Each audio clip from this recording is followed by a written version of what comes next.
It's actually. Good afternoon. We're going to go ahead and get started. Welcome. My name is Deborah Lustig. I'm the academic coordinator for the Center for Research on Social Change, and I'm pleased to welcome you to today's event. Before we start, I want to announce our next event. Come on up. We've got plenty of seats.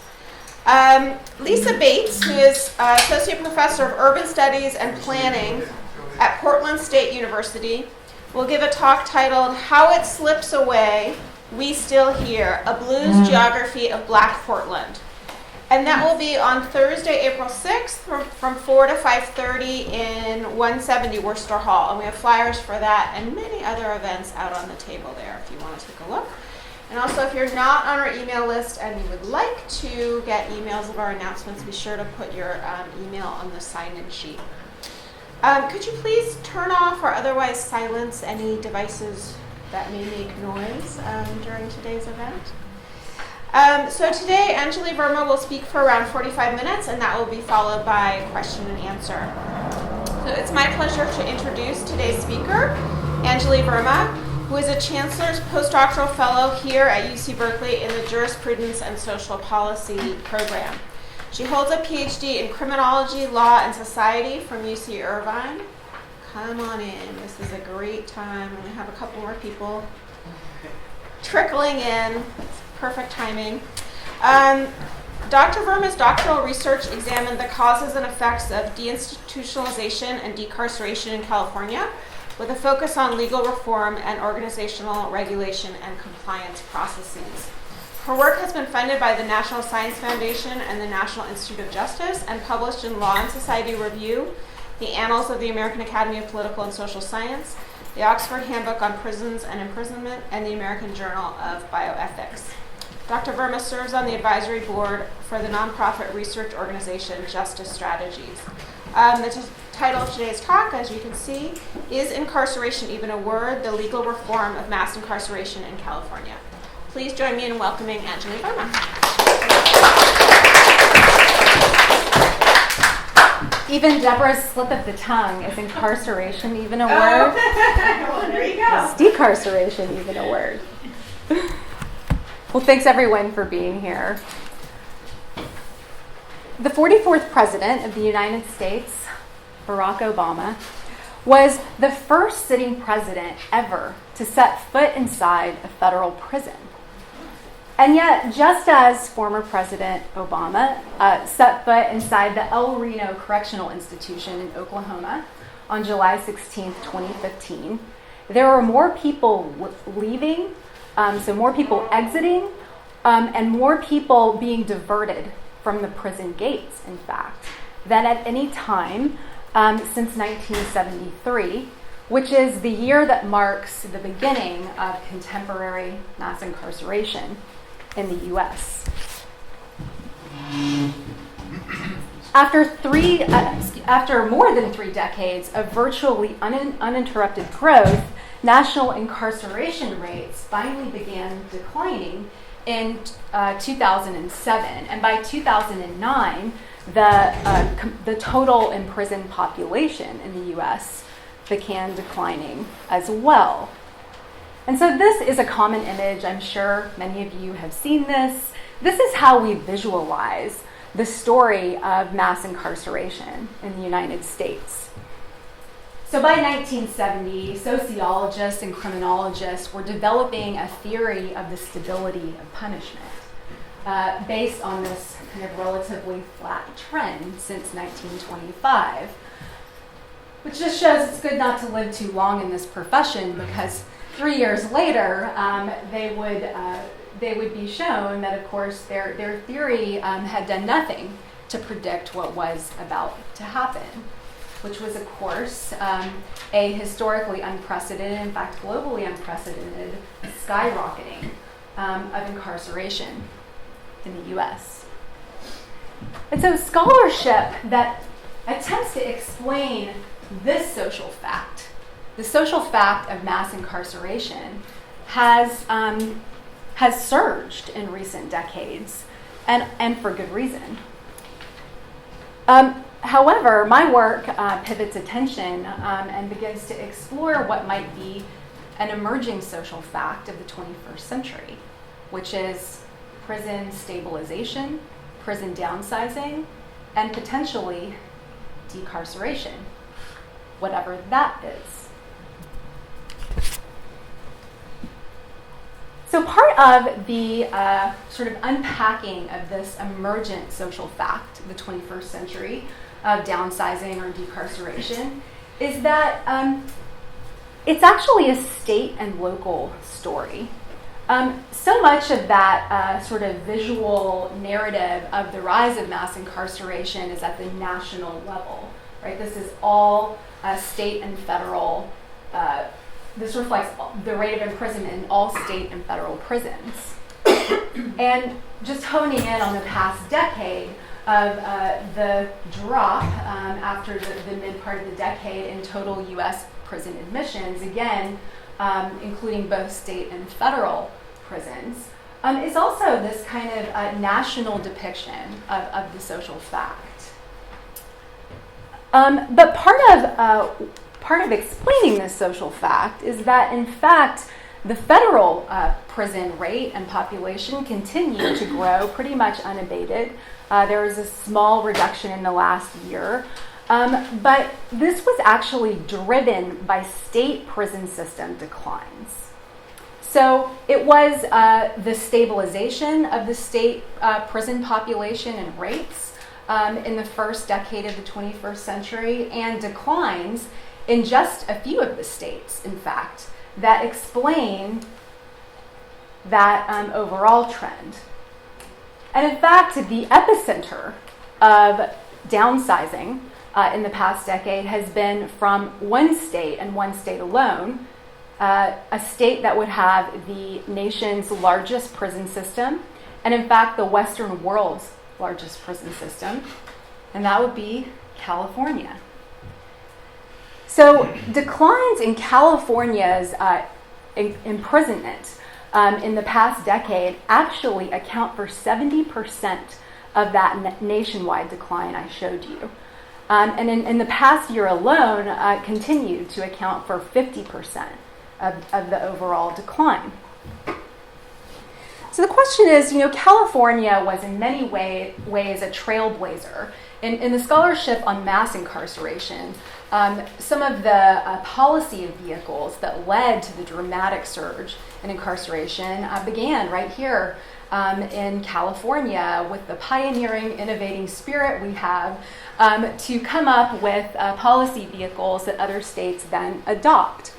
And so one thing that's interesting about the sort of dramatic decline in the past decade in this state is to ask whether California will be a bellwether for other states, and what are the policy vehicles that are driving the decline here.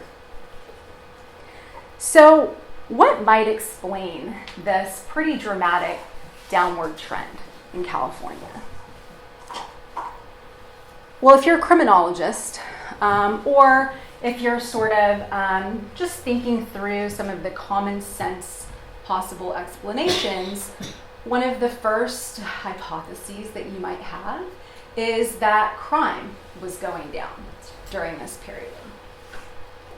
Because, of course, the kind of common understanding of incarceration is that it's a response to crime. However, that is not the explanation, because crime and recidivism rates, sort of no matter which way you slice it, in this state remained relatively stable during this time period. So rather than the behavior of people or would-be criminals, my research actually looks at the way in which the behavior of law explains this downward trend. So analysts have attributed California's precipitous decarceration to 3 interrelated legal interventions. And my sort of overarching research actually analyzes these 3 legal interventions as kind of cases of different forms or different legal mechanisms: law from the courts, law from the legislature, and law from the people. So starting with law from the courts in the form of a judicial mandate, In 2011, the U.S. Supreme Court found in the case Brown v. Plata that California's prison system was so extremely overcrowded that the conditions, the inability to provide adequate medical and mental health care amounted to cruel and unusual punishment in violation of the 8th Amendment. Second, just 6 months later, in 2011, in October 2011, the California Assembly or Legislature enacted Public Safety Realignment, or Assembly Bill 109, which devolved significant criminal sanctioning and supervision responsibilities from the state's prison system to the state's 58 counties. And fast forward a few years later, in 2014, a voter initiative, a ballot measure, Prop 47, was passed by a majority of California voters, and that initiative decriminalized 6 different offenses, low-level drug and property crimes, converting them from felonies to misdemeanors, meaning that with a misdemeanor conviction, prison or incarceration is not part of the sentence.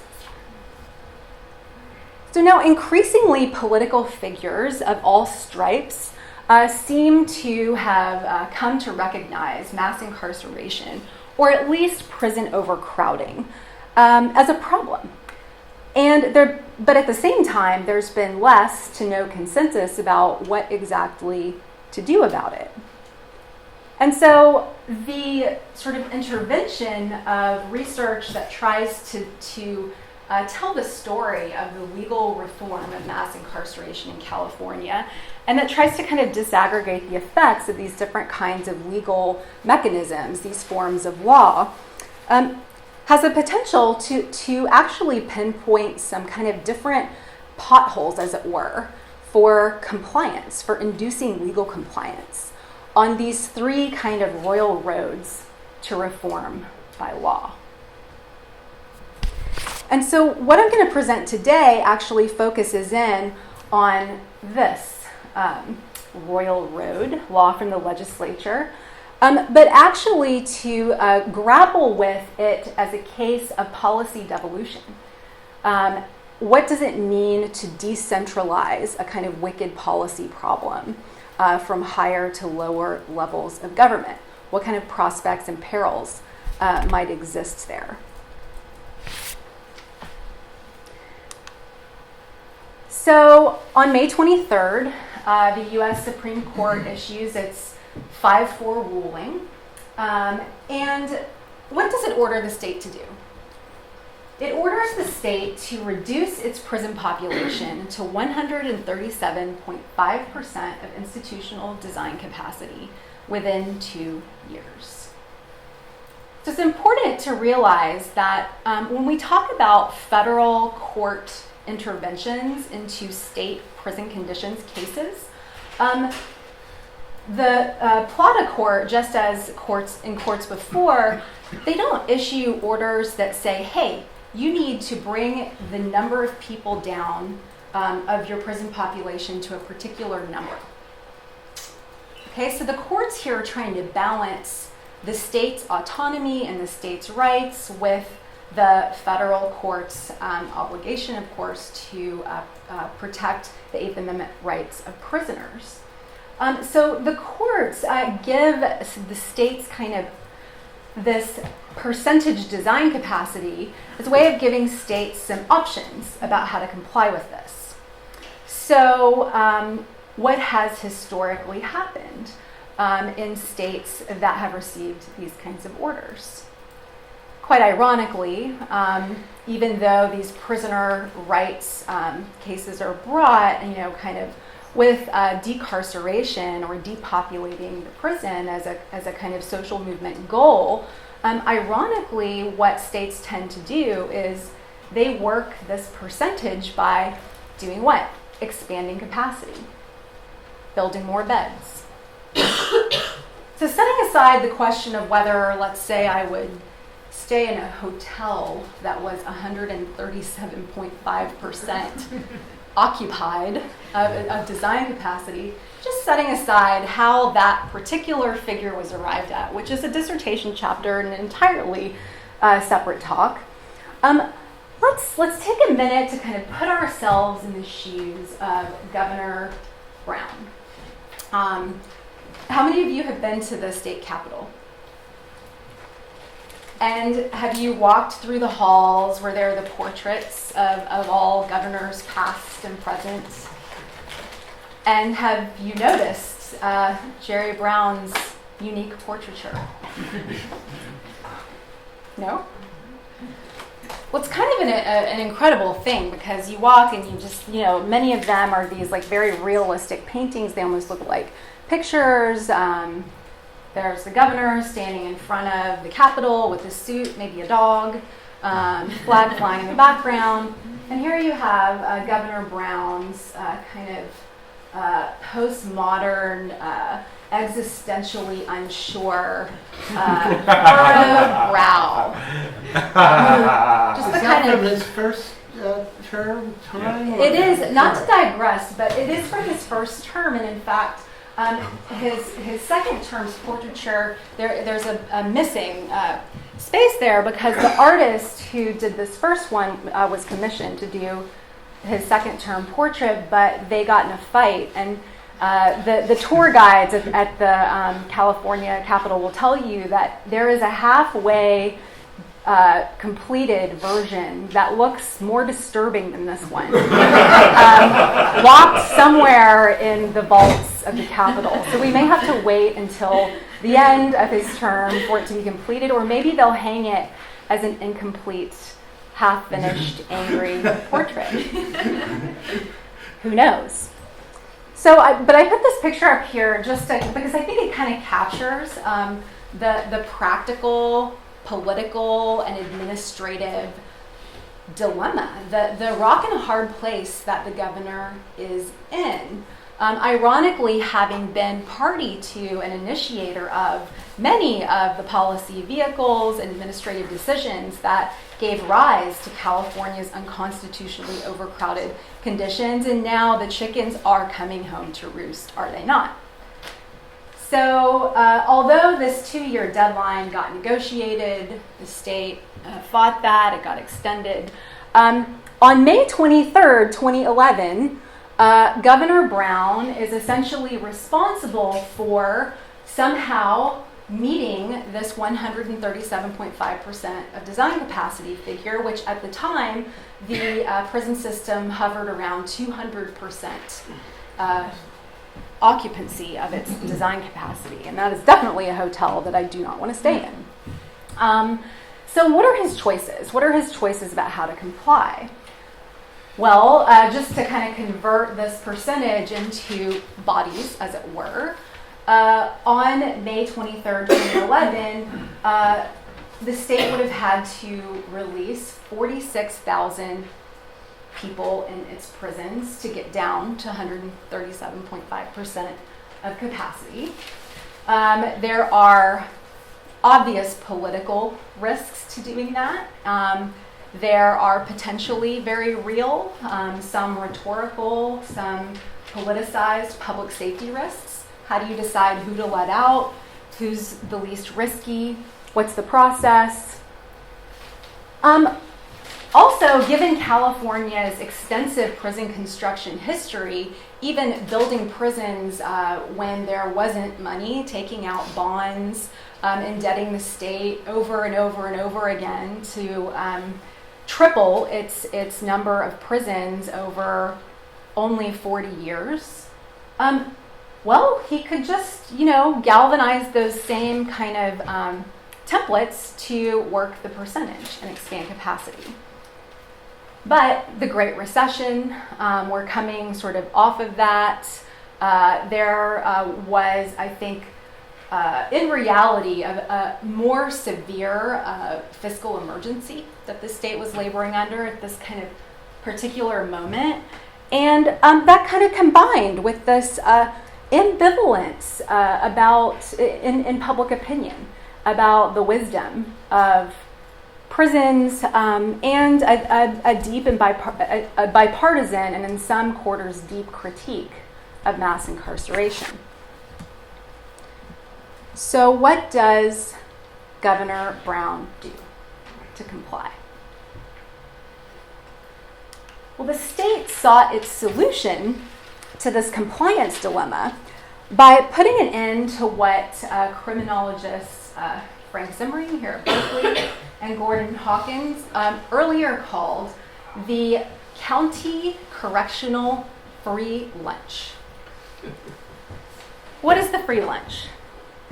So the concept of the county free lunch is that, of course, counties, nearly all criminal cases originate at the county level. Okay, so a very small percentage of criminal case processing happens in the federal system. So within the vast majority of criminal case processing at the state level, the first kind of entry point where one is arraigned, where one may choose to plea or go to trial, where someone receives their conviction and sentence, all happens in the confines of the county courthouses. And I want to point out that this is not a sort of particular point to California.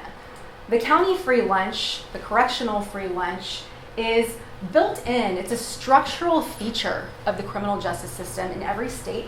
And it is a product of federalism. It is the way in which the criminal justice system is basically and essentially organized under American federalism. So AB 109, or realignment, then devolves the supervision of most nonviolent offenders to the county level. But notably, and this is the notable part, in addition to removing the county free lunch, the legislation actually delegates unprecedented discretion to local practitioners to, for the first time, choose either to incarcerate or choose some alternative, that is to not incarcerate, this sizable class of offenders who were previously sent to state prison.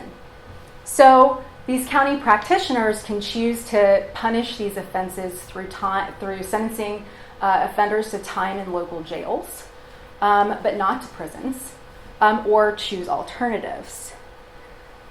So what's interesting is that this unique response of ending the county free lunch combined with delegating discretion made decarceration, that is the overall reduction in the number of people who find themselves behind the bars of a jail or a prison, feasible, possible. There's a policy vehicle for it for the first time in the kind of history and literature of what we've always seen states do in response to law from the courts, in response to judicial mandates. Now there's a way out of the bind of either building more beds or releasing prisoners with, en masse, which no one's going to do. Now there is a local opening to decarcerate in the face of the U.S. Supreme Court's ruling in Brown v. Plata. So how did AB 109 work? Okay, so through hundreds of amendments, in fact, to the California Penal Code, AB 109 shifts from the state to its 58 counties the responsibility for supervising and punishing all non-serious, non-violent, non-sex registrable offenders, known as non-non-nons in local parlance. Perhaps more consequential, however, is that for all of the people serving prison terms in the state prison system, for any kind of crime, violent, nonviolent, whatever, with a few very, very minor exceptions. I can answer questions about that if people want to go into the details, but the vast majority of people who are serving time in the state prison system who get paroled and then violate the terms of their parole, who prior to realignment would have been returned to serve their remaining term or whatever their supervision violation term would be, they would be returned to the state prison. Now they can't go back to state prison the county decides whether they would like to punish their parole violation through a term of incarceration in their local jail or through some alternative sanction. Now, in the state of California, this parole revocation population is much more consequential than the non-non-nons. And as I already said, it authorized but did not require the development of new alternatives to incarceration. So just to put this law into perspective, a lot of the more kind of talked about legal reforms of the criminal justice system that are, being talked about in the newspaper that you've heard of, things like reforming the 3 strikes law, ending the death penalty.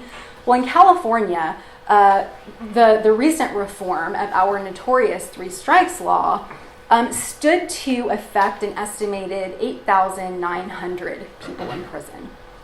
And of course, if we were to abolish the death penalty, that would affect, sort of in the immediate sense, the 725 or so, I don't know the exact count today, of people who are on death row. But the law changes under realignment were predicted by the state to affect upwards of 125,000 inmates and parolees. And that's not even including what we might, predict through a model would be all of the new non-non-nons that might be expected to enter the system. So in 2011, when I started this research, when I started graduate school, really no one was talking about this law.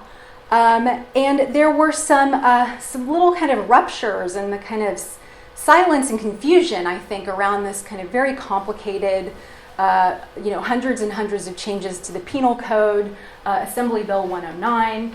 And one of those little kind of signals about what was to come was from Joan Peter-Cilia, who is a criminologist. She's now at Stanford Law School, and she gave the keynote address to the National Institute of Justice in 2012.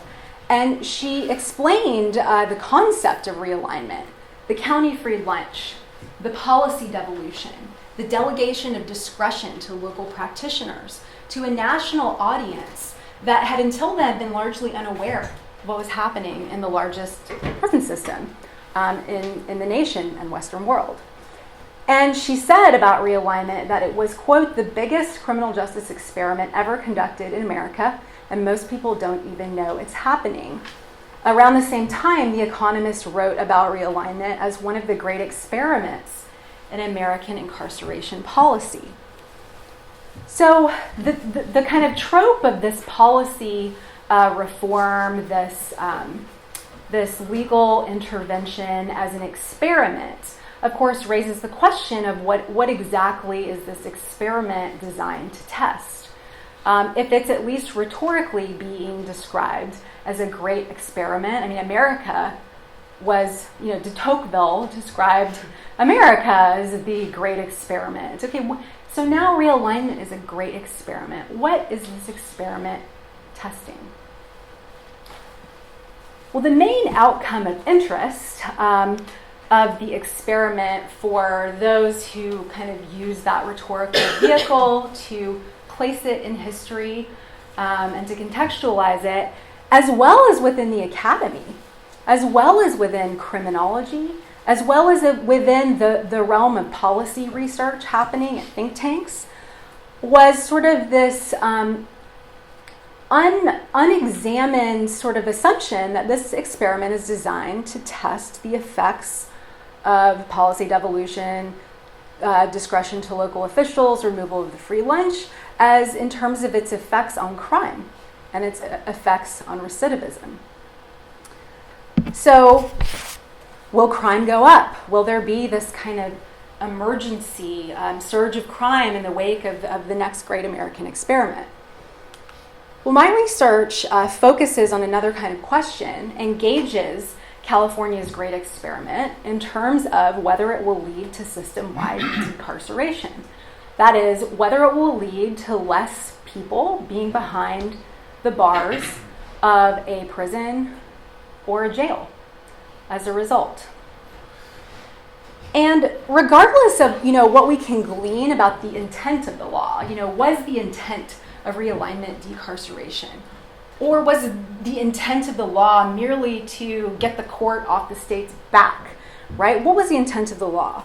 Well, at the time of AB 109's enactment, decarceration remained sort of an open and critical question, and in fact, for the reform community, was what this experiment was testing. And so I don't take at face value what the intent of any law is, right? And nor should we.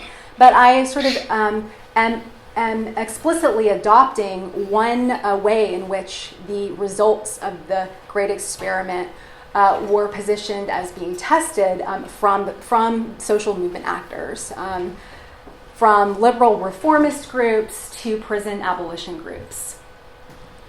And the question sort of uniting this field of actors about realignment was sort of, will what many saw as the historic promise of the Brown v. Plata ruling, right, with that Supreme Court, even before Justice Scalia moved on to the next realm, will the historic promise of that ruling be fulfilled? Will sort of the reform of mass incarceration under the court's order, as it's mediated by the 58 counties, in fact, that are going to be implementing this reform, will it lead to an overall increase in incarceration, not that much change?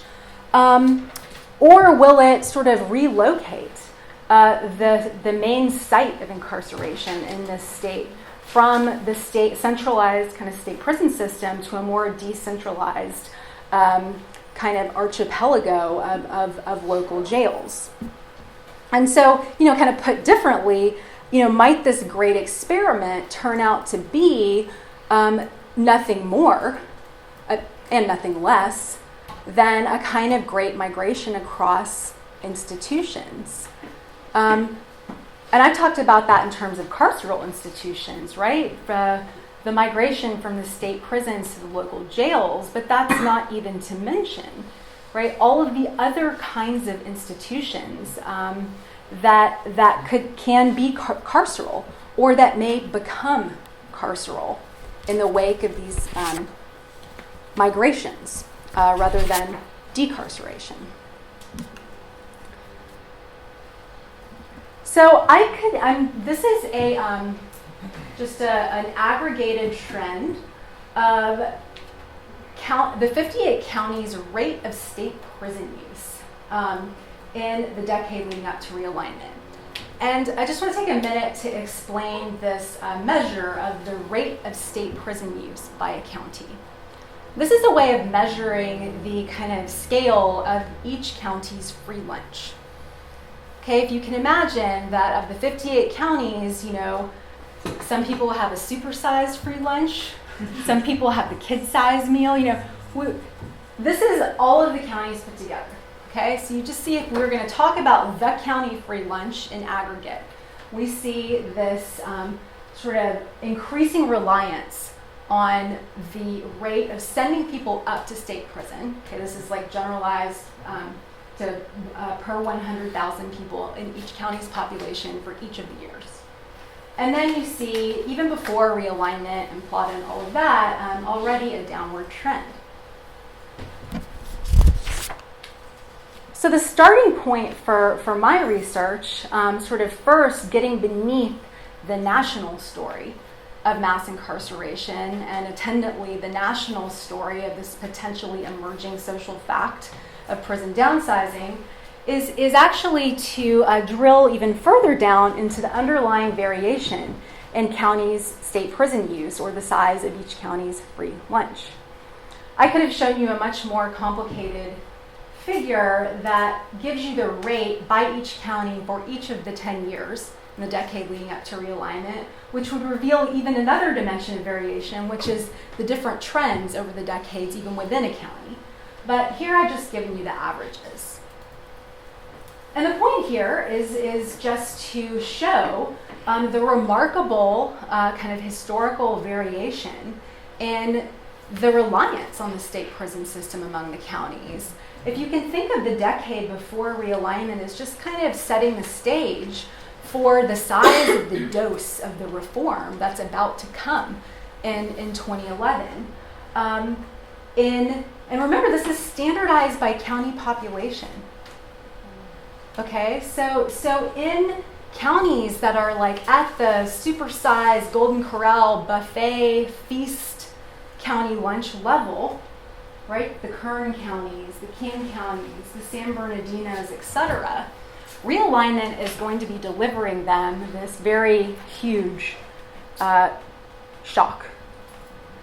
But then, the counties that are kind of comparatively like on the Northern California coast, having their juice fast of the kind of correctional free lunch, the San Franciscos, the Santa Cruzes, the Marins, we can think about realignment as kind of maybe not being as big of a deal. So we're here in Alameda County. Is anyone surprised by where we see Alameda compared to other counties in terms of its free lunch? No. Yeah, I mean, I guess, I think of Alameda County as a relatively progressive place that has a lot of community-based resources for alternatives to incarceration, and that there's a stronger kind of political ethic against the carceral state. It's higher than Contra Costa County. But it's higher, right, than Contra Costa, much higher. Now, I was in Orange County at UC Irvine when I was conducting this research, and I would have thought Orange County would be, I think it's one of the state's only consistently Republican counties. I would expect them to be much higher, but they, kind of on par, a little bit higher than Alameda.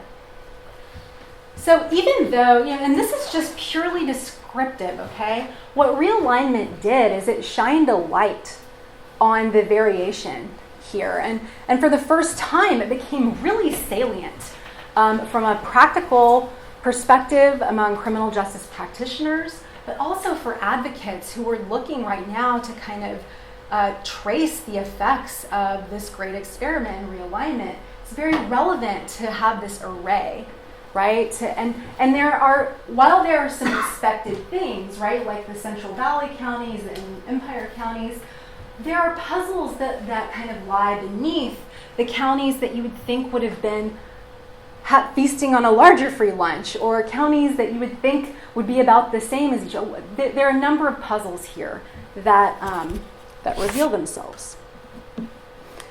And so given that immense and unexplained variation, the overarching research questions that my work looks at is, how do local criminal justice actors respond to, comply with, shape, and resist prison downsizing laws? And what effect do those responses have on decarceration as a key metric of institutional change? And so this particular case of criminal justice reform in California sheds light on the puzzle of compliance itself. And in the sociology of law and organizations, compliance is not understood as this kind of simplistic 0-1 variable. Either you complied or you didn't. Compliance is understood as a social process. And it's a social process where the very organizations and institutions and actors that are being regulated through a legal intervention actually do quite a lot to shape how we even define compliance. So Lori Edelman and Shaheen Talish, they have this piece and the title is "To Comply or Not to Comply." That isn't the question. It's how, rather than whether. And then, in the sociology of law, the kind of overarching problematic of legal change, how do we define it? How do we measure it? How do we assess it? There's a gap between law in the books and law in action. Well, we've really gotten beyond that kind of straightforward point that there is always a gap between law in the books and how it actually plays out in the real world. And have gotten much more to actually saying, well, how and under what conditions does that gap get shaped? So there's actually this kind of law in between. There's an organizational and a social field where the interpretation of what a law on the books even is up for grabs. And there's a translation process that renders it into a kind of set of actions that we might gauge as implementation. And I've already talked a lot about local variation, federalism, policy devolution. The particular policy vehicle of realignment put front and center a lot of research that has, for decades, been trying to unpack why it is that across different jurisdictions, even within the same state, within the same states, within the same countries across the globe, what explains the variation in the use of incarceration, and particularly when the social fact of the surge of mass incarceration was the question. This research is unpacking why did some states incarcerate more, faster than others. And then finally, and this is where the title of the talk comes from, is decarceration even a word? There is this kind of, I would call it latent, literature on deinstitutionalization, mostly tracing the mental health deinstitutionalization movement and moment in the 70s in California, and which, as well as the prison abolition literature. So in Angela Davis's 2003 book, interestingly, she really kind of lays out the differences between a liberal reform agenda, which looks like reforming the system, and an abolitionist-oriented agenda, which would look like what I'm provisionally calling decarceration, meaning system-wide reduction, the number of people behind bars, wherever those bars may be. Skipping that. And so, is decarceration even a word? Andrew Scull's kind of foundational book, and actually the last book to be dedicated to the question of decarceration, was written in 1977. And the opening lines of that book on the first page are, decarceration is a word which has not yet entered the dictionary, but it's increasingly being used to designate a process with momentous implications for all of us. Fast forward today, decarceration does not in fact appear in any mainstream dictionary. There is an entry that appeared in 2009 in the Oxford Dictionary of Sociology, which offers the incredibly unhelpful and tautological definition of decarceration as the opposite of incarceration. So, if the result, that realignment as the great experiment, might be testing, that I am interested in engaging, is a word that still hasn't entered the dictionary and that has been defined only once in tautological terms. How do we go about this methodologically? How do we go about this measurement-wise? What is the theoretical construct of decarceration anyway? Well, so my larger study had 3 phases. I used multiple methods that essentially allow me to speak to 3 kinds of findings in kind of gauging the great experiment. The first is simply descriptive, where I grapple with how to measure decarceration, is to say, well, what did the counties do? What were their responses to AB 109 in terms of whether they decarcerated or not? The second set of findings is to look in a more nuanced way at the local variation in the county free lunch by actually using a statistical method called latent class analysis and group-based trajectory modeling to actually decipher whether there are patterns in that variation across time. That is, whether counties can be grouped together that have similar trajectories over that decade of state prison use. So it's a way of kind of getting at a meso-level articulation of the variation. I showed you that one aggregated state line that could kind of be like the macro understanding. I showed you that bar graph where everyone looks different. That would be a kind of micro case-based look. The group-based trajectory modeling method allows me to kind of group these cases into types, as it were.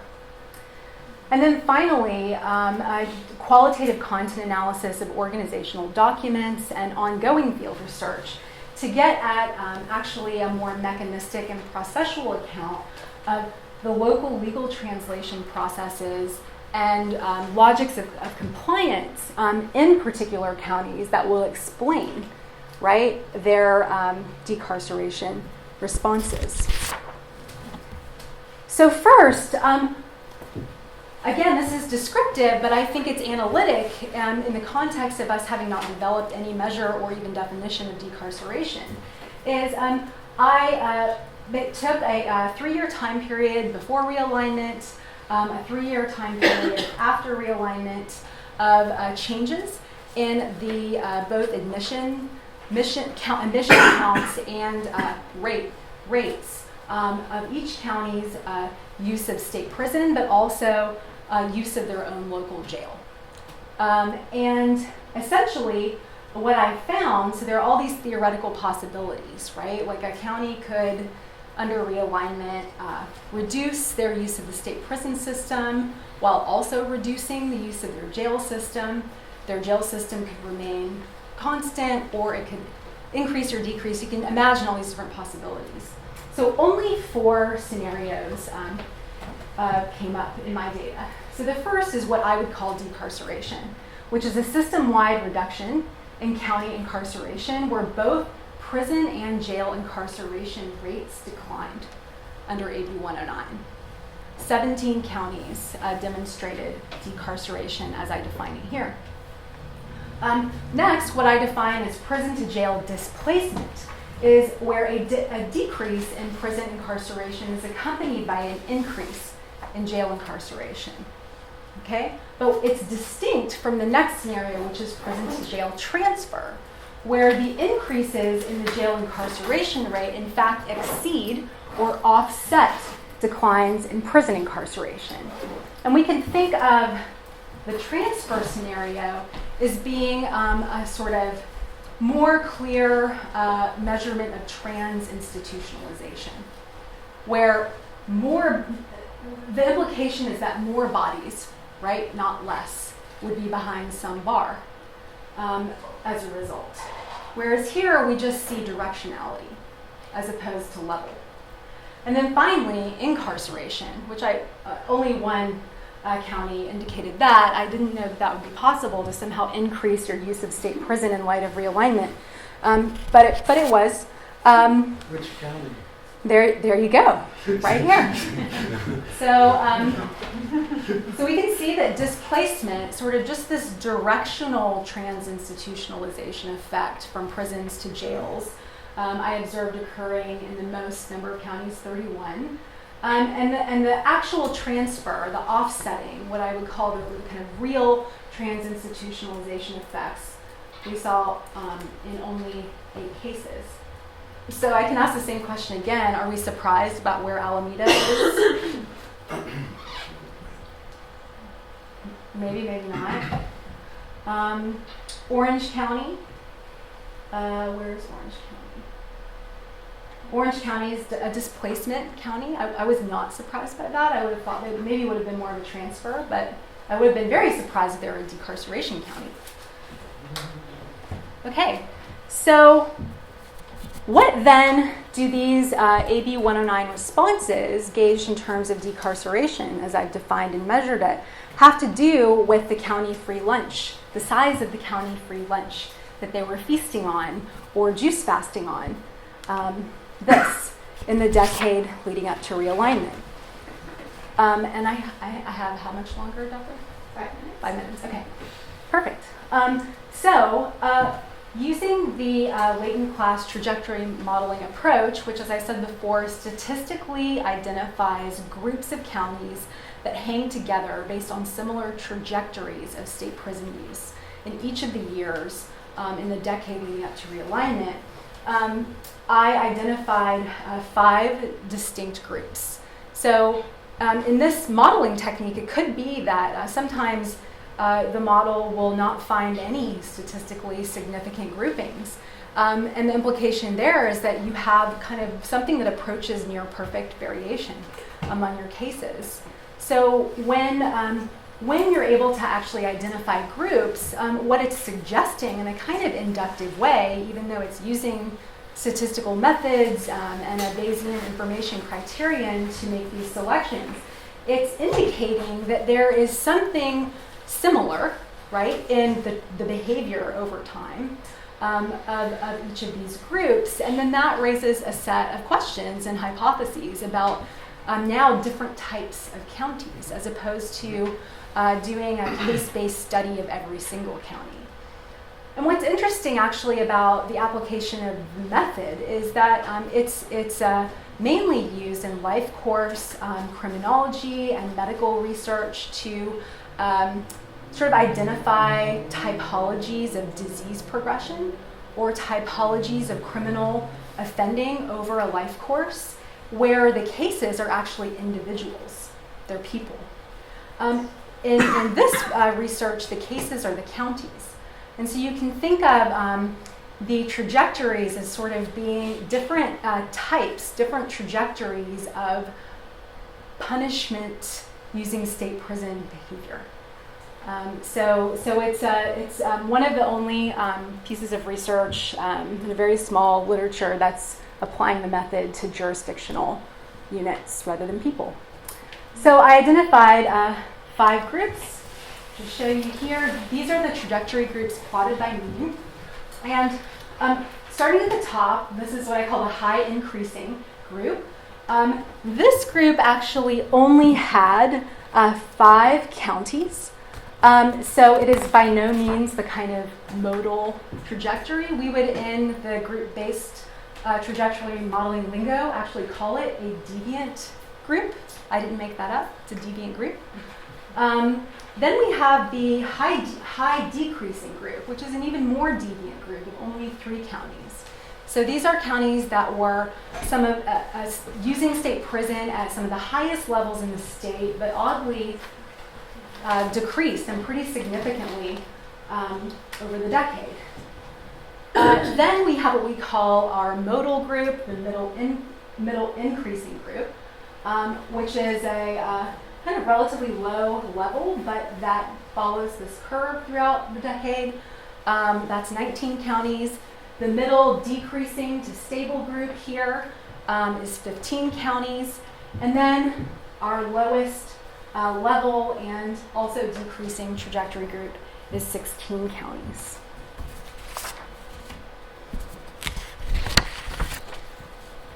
So in this phase of the research, after identifying these trajectory groups, well, the point of doing that was to begin to kind of find a way to investigate what role historical behavior, right, had on the outcome of decarceration as I measured it and defined it. But also to try to explain those trajectories themselves. So in the first instance, the trajectory groups could be possible explainers, right, of the outcome of decarceration, but that doesn't answer the question of what explains the trajectories themselves.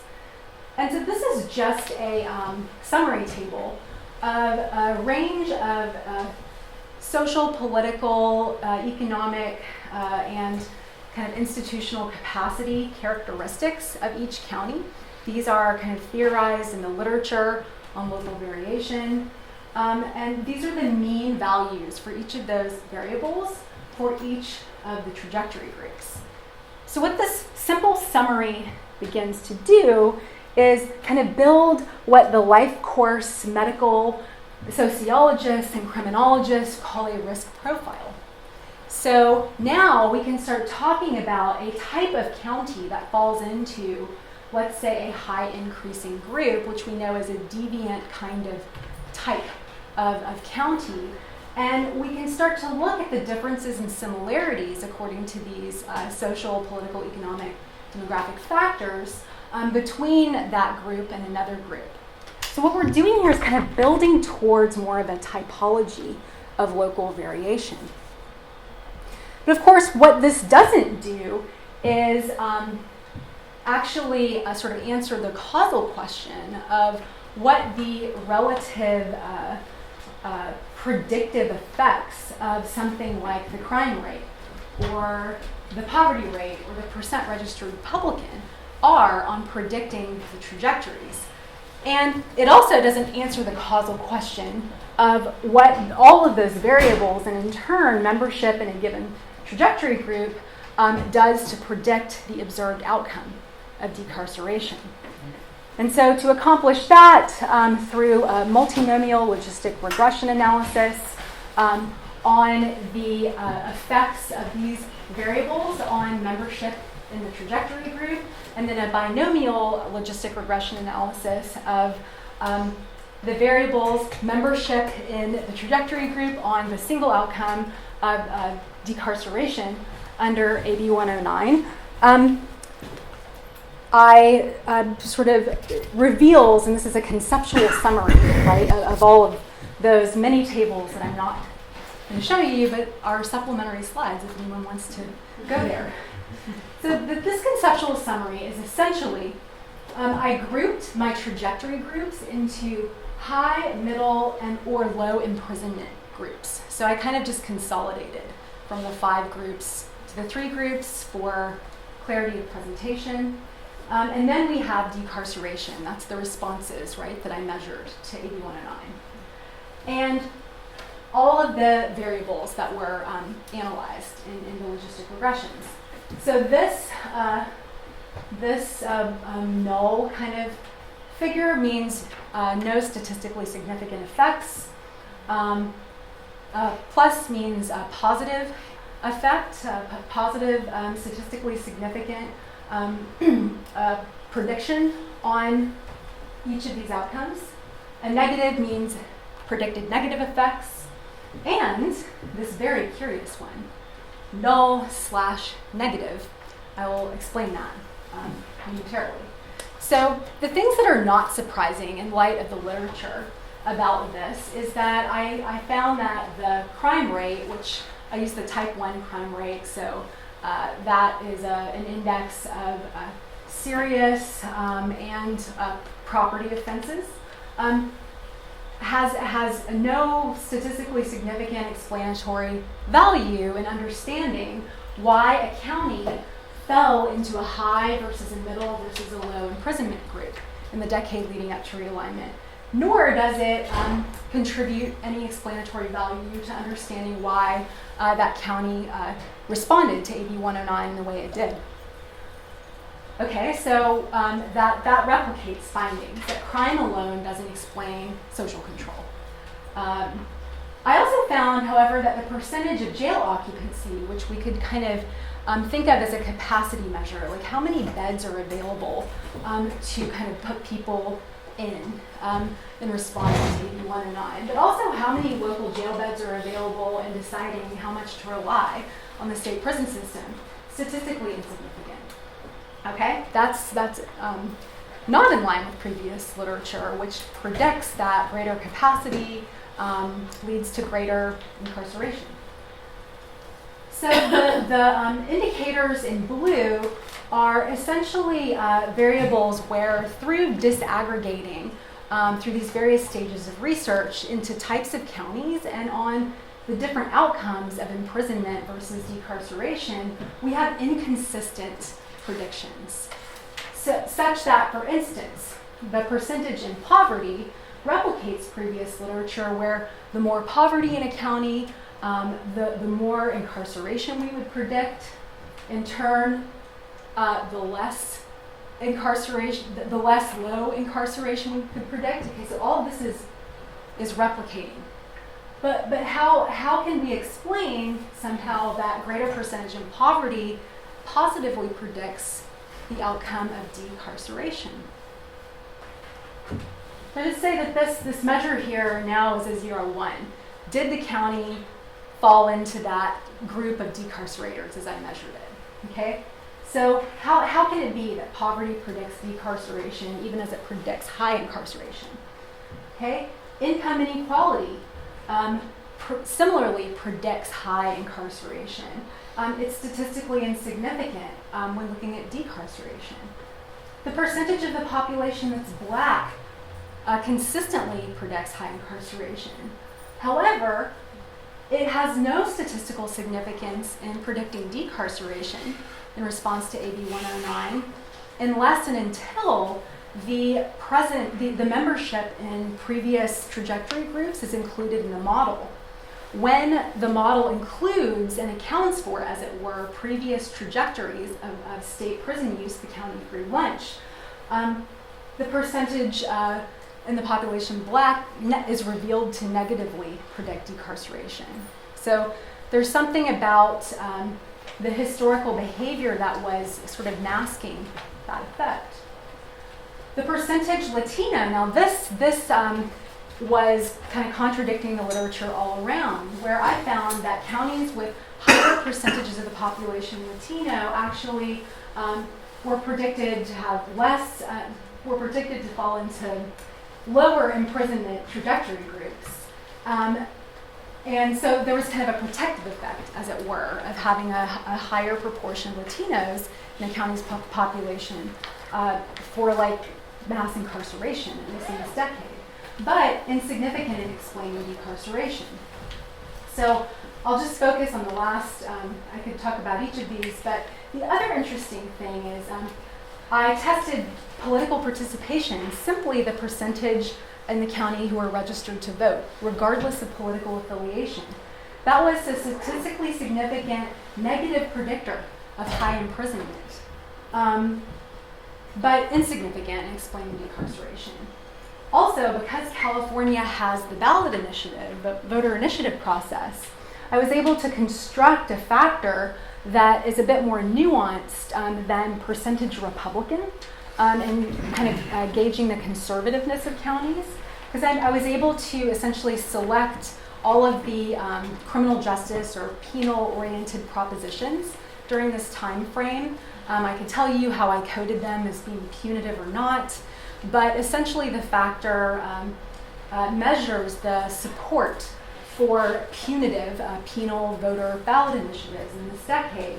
And we can see that the effects of that sort of penal punitiveness measure don't exactly trace what we would predict simply based on the percentage of Republican voters in the county. So that suggests that the politics of crime and punishment are not as simple as kind of reducing law and order politics to republicanism.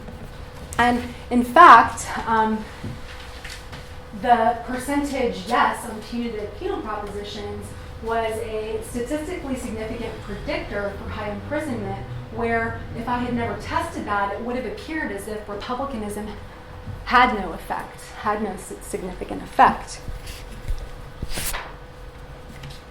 So the implication here, I think this raises more questions than answers. The implication is, number one, that defining decarceration as the mirror image of incarceration doesn't hold up conceptually, that there are some local characteristics that explain both incarceration, that predict both high incarceration and decarceration. And so what does that mean about our theory of social control? Do we need to be looking at decarceration as a distinct social process that's not only sort of revealed in the mirror image of mass incarceration as the process we've been kind of focused on as the social fact of our time?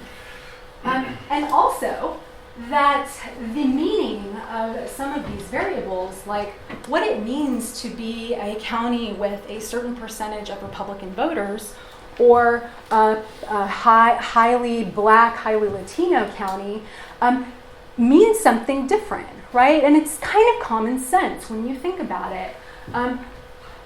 What does it mean? What is the political opportunity structure for Latinos in Alameda County versus Latinos in Fresno County, even if they represent a similar proportion or percentage of the population?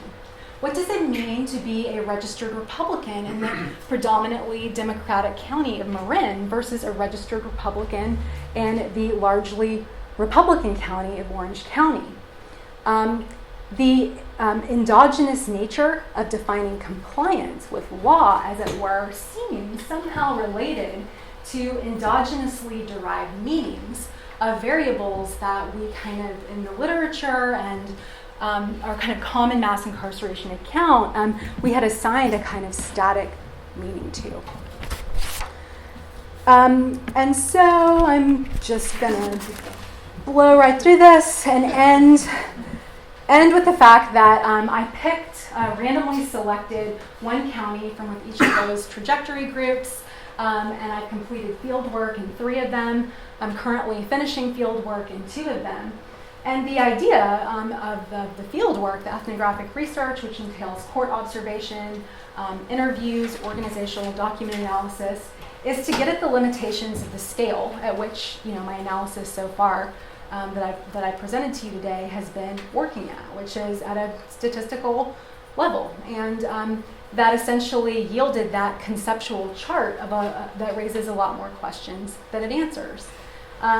The hypotheses, though, that kind of derive from that chart about how decarceration might be a distinct social process are sort of what I went into the field sort of grappling with as puzzles. And the idea is that the power of the kind of mixed methods approach will be to then not just kind of complete this field work as the separate, mechanisms, processes, narrative, value point, but to actually feed that back in to the statistical models and to replicate everything in light of what I'm finding in the field. And the main sort of thing I can say about what I've been finding in the field is a shifting set of political economies, shifting discretion, shifting incentives, shifting costs as a result of realignment that have changed the field of the liabilities and sort of potential opportunities of being a high incarcerating or large county free lunch consuming jurisdiction. And so I think, the future directions of this work are to really trace that shifting political economy, but also to ask a set of deeper normative questions about the kind of moral economy that we should be looking at if, in fact, decarceration does come to pass.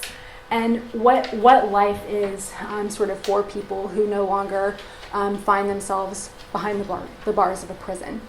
And I'll just end with the conclusion of the National Research Council's sort of definitive meta-analysis of what explained mass incarceration, right? The social fact of the last 40 years, which is that they said, in conclusion, in the domain of justice, empirical evidence by itself cannot point the way to policy. Yet an explicit and transparent expression of normative principles has been notably missing as U.S. incarceration rates dramatically rose over the last 4 decades.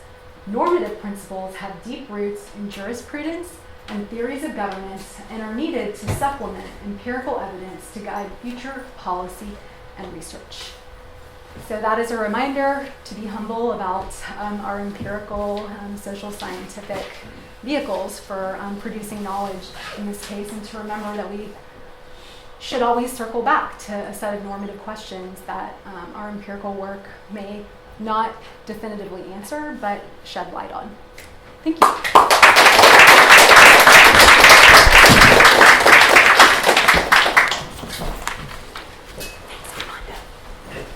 Okay, questions?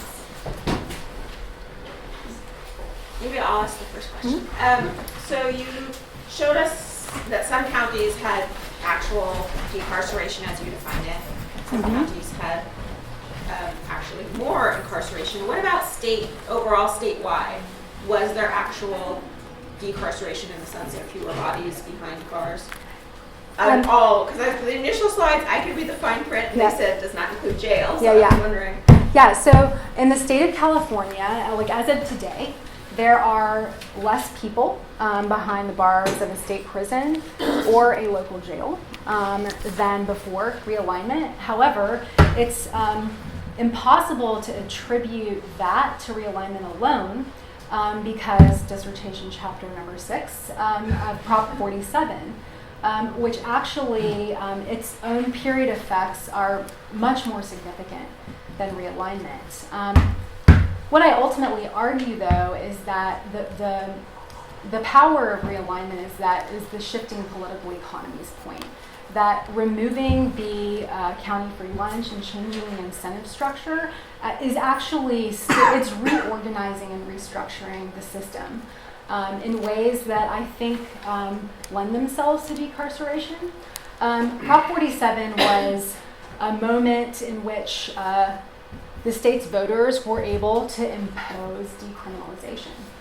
And those kind of initiatives, I argue, are absolutely practically consequential, but that's part of the recurring problem of liberalistic legal reforms is to kind of think in terms of the immediate problem as opposed to the regime and the arrangement of power and the political economies that give rise to the immediate problem. I don't think Governor Brown meant to do that. By removing the county free lunch, I think he was being a very smart, practical policymaker. And in so doing, opened up a lot of new opportunities. I think Prop 47 did less of that.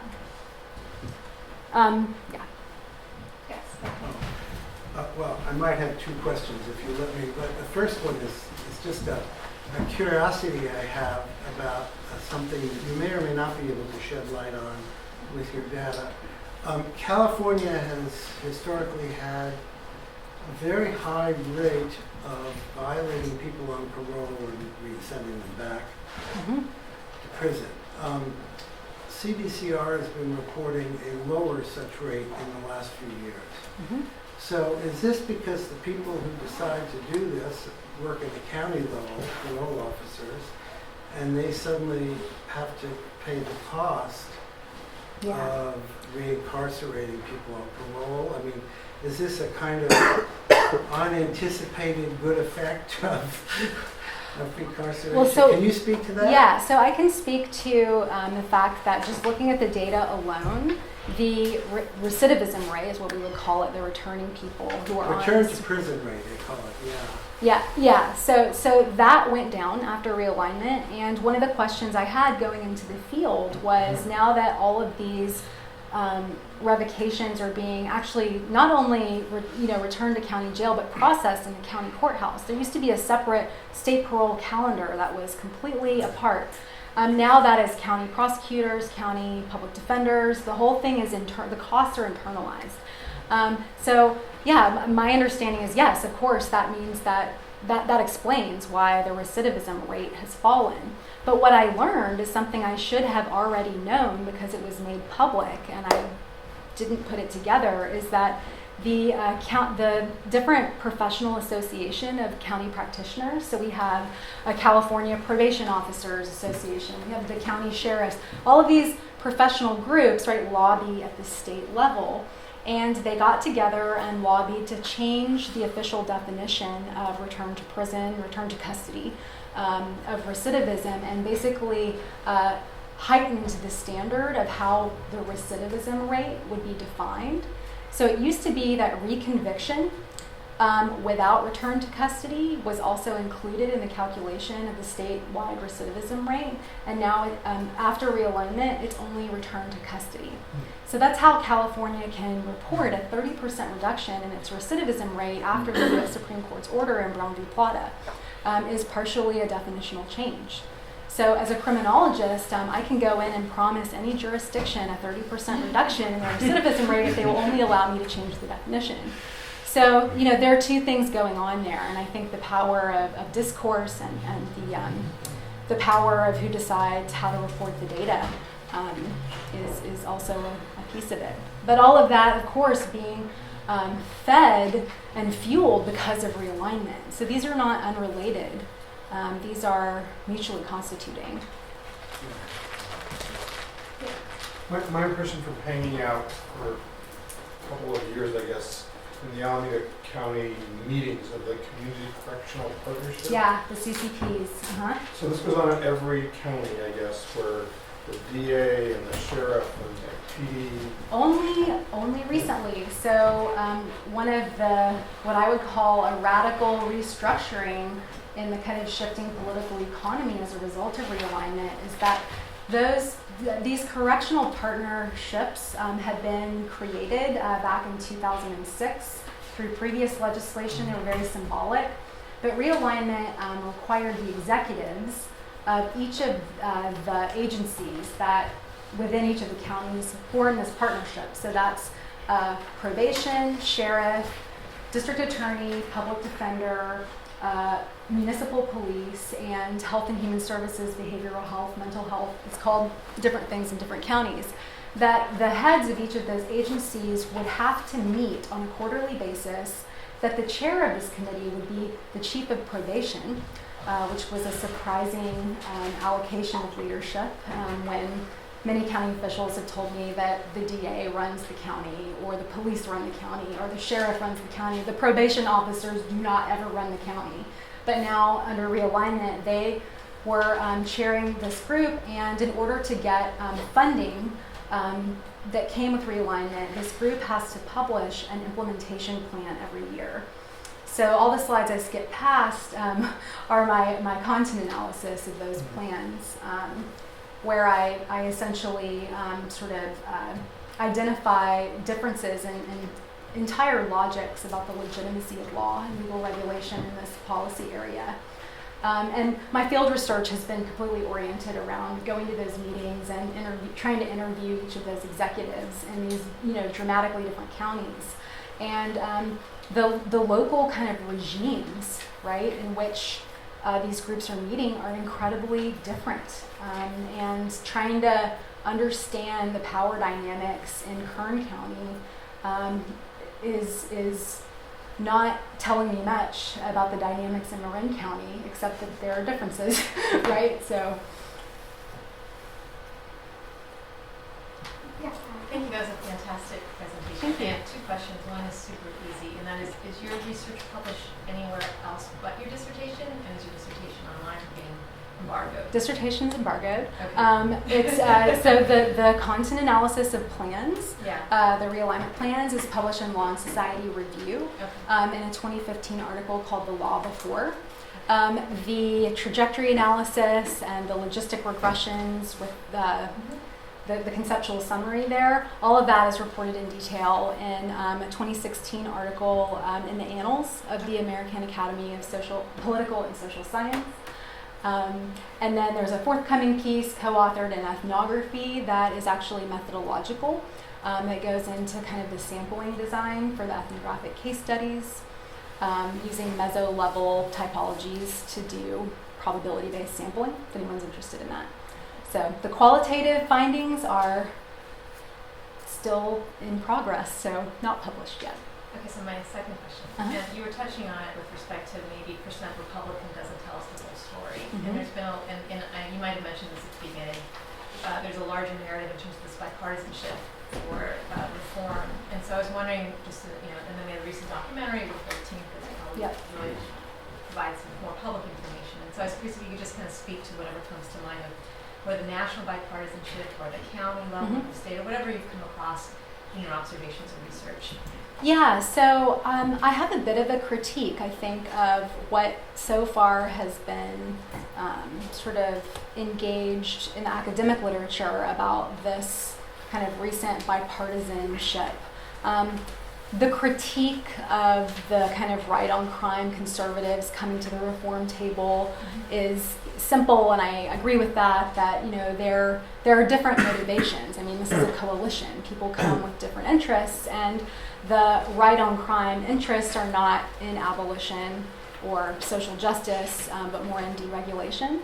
My critique is twofold. So first, in the telling of the bipartisan nature of criminal justice reform in this moment, it kind of tends to obscure the role that liberal partisanship played in the buildup of mass incarceration. And there have been a couple of great historical works recently.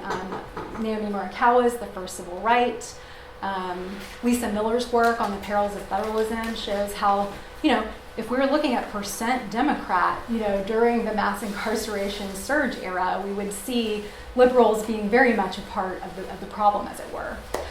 The second aspect of my critique is that, the local variation that I've described, sort of just in the decade leading up to realignment in one state, is a local variation that exists because of the very nature of the county free lunch, right, across the country.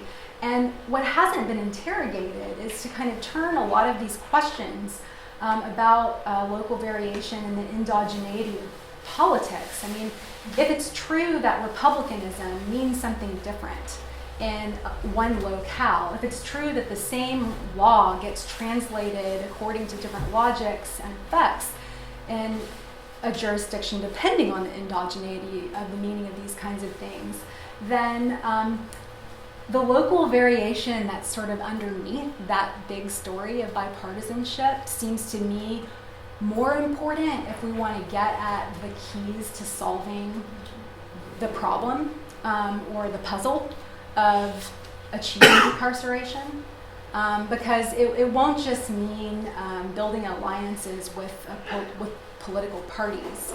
It means kind of getting at finer grained understandings of support for incarceration and its wane. And I don't think that maps onto partisanship at all, based on my study. So I kind of get to like, well, what does that mean, like practically? Like, what does that mean for Kern County that Newt Gingrich is in right on crime? So local variation, that's where it's at. Okay, thank you. So unfortunately, we're out of time, but I think Anjuli can stay for a few minutes if anyone wants to chat, and also she'll be on campus throughout all this year and next year. So Yes.